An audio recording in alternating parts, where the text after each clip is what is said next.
Avis vascular centre మన దేశంలోనే the best varicose vein hospital. Alluri జిల్లా మేడూరులో దారుణమైన ఘటన జరిగింది.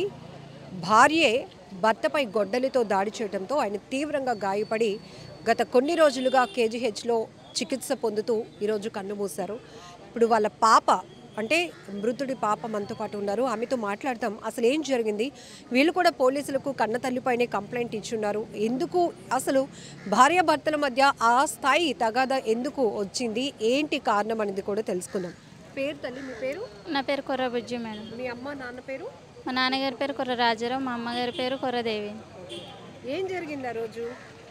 మొన్న నైట్ ఏం జరిగిందో నాకు తెలియదు మేడం. నా పక్కన మా తమ్ముడికి కూడా తెలియదు మేడం. ఎందుకంటే అమ్మ నాన్న వాళ్ళతో వాడే పడుకుంటాడు ఇంట్లో, తనకు కూడా తెలియదు మేడం. నేనైతే మా ఫ్రెండ్స్తో పక్క ఇంట్లో పడుకున్నాను. అప్పుడు తమ్ముడు పాస్కనేసి లేచి చూసేసరికి రక్తం అడుగులు పడి ఉన్నాడు మేడం మా నాన్నగారు. ఏమైంది అనేసి అంటే ఏం అక్క తెలీదు, నా దగ్గర పరిగెట్టుకుంటూ వచ్చి అక్క నాన్న ఇలా స్పృహ కోల్పోయి పడిపోయి ఉన్నాడు, ఒకసారి రా బేన ఏమైపోతుంది అనేసి అంటే ఇంటికి వచ్చి పరిగెత్తుకుంటూ వచ్చాను మేడం. వస్తే చూస్తేనేమో చెవి నుంచి ముక్కు నుంచి నోరు నుంచి బ్లడ్ వచ్చేస్తుంది మేడం. తర్వాత చూస్తేనేమో ఈ సైడ్న గొడ్డలతో గట్టిగా కొట్టినట్టు కనిపిస్తుంది. మేము ఇంటికి వెళ్ళినప్పుడు గొడ్డలి అంటే ఇప్పుడు కట్టెలు ఉంటాయి కదా మేడం, అక్కడ ఉండింది. తర్వాత చూసేసరికి అక్కడ లేదు, దాచేసింది అమ్మ. నిన్న గొడ్డలు దాచేసింది.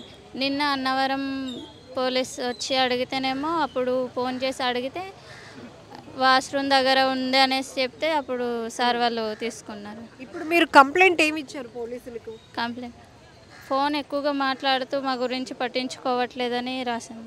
ఓకే. సో ఇదే కారణం వల్ల మీ నాన్నగారు గొడవ పడుతూ ఉండేవారా?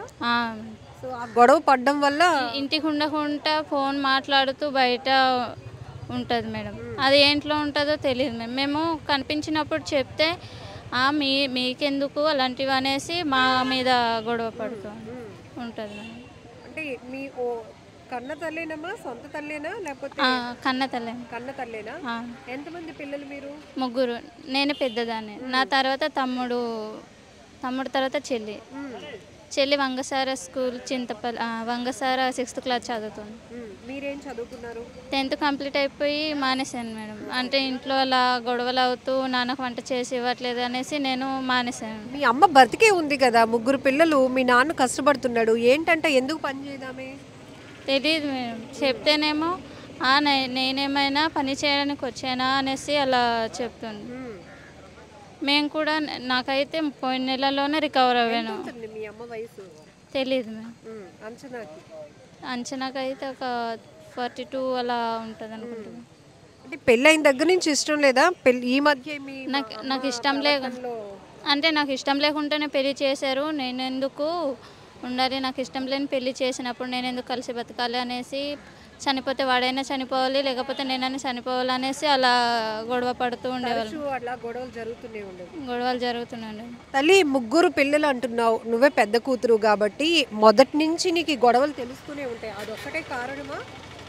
అదొకటి ఇష్టం లేని పెళ్లి చేశారు, ఇప్పుడు ముగ్గురు పిల్లలు, భర్తకి ఈ ముగ్గురు పిల్లలకి నేను వండడానికి ఏమైనా నేను పని మనిషినా అనేది మీ అమ్మగారు ఆలోచన, అంతేనా? అవును. మళ్ళీ నా ఫోన్లో అవతల సైడ్ ఎవరు మాట్లాడుతున్నారో తెలియదు కానీ మేడం, ఆ ఫోన్లో ఎవరు మాట్లాడారో తెలీదు. తనకి గట్టిగా శిక్ష పడాలి. తన వల్లనే మేము ఇలా అయిపోయాము. తండ్రిని కోల్పోయారు. అవును. ఇప్పుడు మరి మీ కుటుంబ పోషణ ఏంటమ్మా?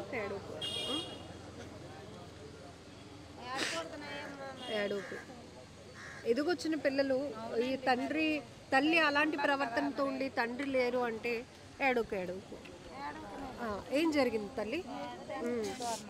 ఏం చేస్తారు మీ నాన్న? జాబ్ ఏం చేస్తారు? జాబ్ ఏం లేదు మేడం, కూలి పని చేస్తారు. కూలి పని చేస్తూ రోజు పొద్దున్న అంటే ఇప్పుడు ఆవులు కాస్తుంటారు మేడం. పొద్దునంతా ఆవులు కాయడానికి వెళ్ళేసి వచ్చి సాయంత్రం అయితే మేము వంట చేసేస్తే తింటారు, లేకపోతే అలా తనైనా వంట చేసేసి మాకైనా పెడతాడు. మేము కూడా కూలి పనికి ఈ మధ్యలో అయితే వరి కోత కాబట్టి వరి కోత కనుక్కొని వెళ్ళిపోతాం మేడం. అటు నుంచి వచ్చిన తర్వాత టైం అయిపోయింది కదా అనేసి నాన్న ముందుగా వస్తారు కాబట్టి నాన్న 4 గంటలకు వచ్చేస్తారు ఆవులు కాయడం నుంచి. ఆ టైంలో మేము రాకపోతే నాన్న వంట చేసి పెడతారు, లేకపోతే తమ్ముడు వంట చేస్తారు. ఈవిడ గారి ఇంటికి ఉంటే ఫోన్ మాట్లాడడానికి అనేసి ఏంటికి వెళ్ళిపోతారో తెలియదు మేము. వరే అంటే ఇప్పుడు రైస్ అయినా పెట్టేసి వెళ్ళిపోతారు, లేకపోతే కూర అయినా పెట్టేసి వెళ్ళిపోతారు.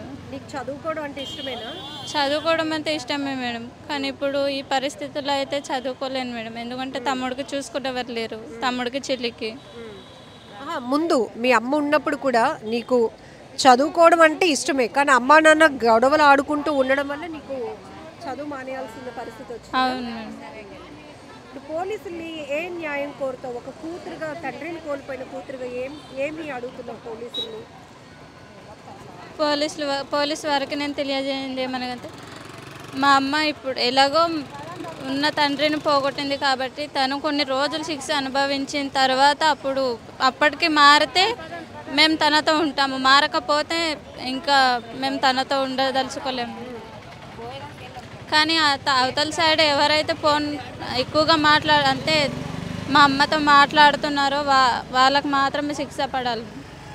మరి మీరు చూసుకోగలుగుతారా తమ్ముడిని చెల్లిని? చూసుకోగలుగుతాం. నా అంత ఉన్నాడు మేడం మా తమ్ముడు. ఆకలి అంటే పొద్దున్న టిఫిన్ చేశారు కానీ ఆకలి వేస్తుంది కదా అనేసి నేనే పంపించాను మేడం. మేడూరు గ్రామం లోతుగడ్డ పంచాయతీకి సంబంధించి కొర్రాదేవి అని ఆమె తన భర్త అయిన కొర్రా రాజారావుని నిన్న ఎర్లీ అవర్స్ సుమారు 3 గంటల సమయంలో ఇంట్లో ఉన్న ఆ గొడ్డలతో ఆయన తల మీద కొట్టి గట్టిగా కొట్టడం జరిగింది. తర్వాత అక్కడి నుండి ఆ కొట్టే సందర్భంలో వాళ్ళ పిల్లలు చూసి చుట్టుపక్కల వాళ్ళందరినీ పిలవడం జరిగింది. ఆ సందర్భంలో బంధువులందరూ కూడా ఆ రాజారావుని కేజీహెచ్ హాస్పిటల్కి తీసుకొచ్చారు. ముందుగా చింతపల్లి హాస్పిటల్ తీసుకొస్తే చింతపల్లి హాస్పిటల్ వారు కేజీహెచ్కి రెఫర్ చేశారు. కేజీహెచ్లో అండర్గోయింగ్ ట్రీట్మెంట్ ఏంటంటే ఈరోజు మార్నింగ్ చనిపోవడం జరిగింది. మాకు డెత్ ఇంటిమేషన్ ఏంటంటే ఎర్లీ మార్నింగ్ 5 o'clock రావడం జరిగింది. దాని మీద మరలా ఆయన యొక్క కూతురు డిసీజ్డ్ రాజారావు గారి కూతురు మా కంప్లైంట్ ఇవ్వడం జరిగింది. ఆమె పేరు కొర్రా బుజ్జి. కంప్లైంట్ యొక్క కంటెంట్ ఏంటంటే 20 సంవత్సరాల క్రితం వీరికి వివాహం జరిగింది. అప్పటి నుండి కూడా బాగానే అయింది, 3 పిల్లల వీళ్ళకి. గత 3 సంవత్సరాల నుండి అమ్మాయి ఎవరైతే ఇప్పుడు ఎక్యూజ్డ్ ఉందో ఈమె పిల్లల్ని సరిగ్గా చూసుకోకపోవడం వల్ల, అలాగే బయట ఎక్కువగా ఫోన్స్ మాట్లాడడం వల్ల ఆ ఇద్దరి మధ్య చనిపోయిన వ్యక్తికి ఈమెకి భార్యాభర్తలకి తారతమ్యాలు, భేదాభిప్రాయాలు ఎక్కువైనాయి. దాని మీద గొడవ పడ్డారు. అదేవిధంగా ముందు రోజు 8వ తారీఖు కూడా గొడవ పడ్డారు. ఎందుకంటే ఈమె పిల్లల కేరింగ్ తీసుకోదు, ఈమె నెగ్లెక్ట్ చేసింది. దాని మీద పాపం అతను వ్యవసాయ పనులు చేసుకుంటాడు. ఇంటికి వచ్చేసరికి కూడా మనకు ఇది బడ్డీని అవుతుందని ఆమె చాలాసార్లు చెప్పడం జరిగింది. అది మనసులో పెట్టుకొని ఆమె నన్ను ఇలాగా గట్టిగా మందలిస్తావా, తిడతావా, నన్ను అనుమానం పెంచుకుంటావా అని చెప్పేసి అందరూ నిద్రిస్తున్న సమయంలో ఎర్లీ అవర్స్ ఇంట్లో ఉన్న గొడ్డలతో భర్తను కొట్టి చంపడం జరిగింది. Thank you.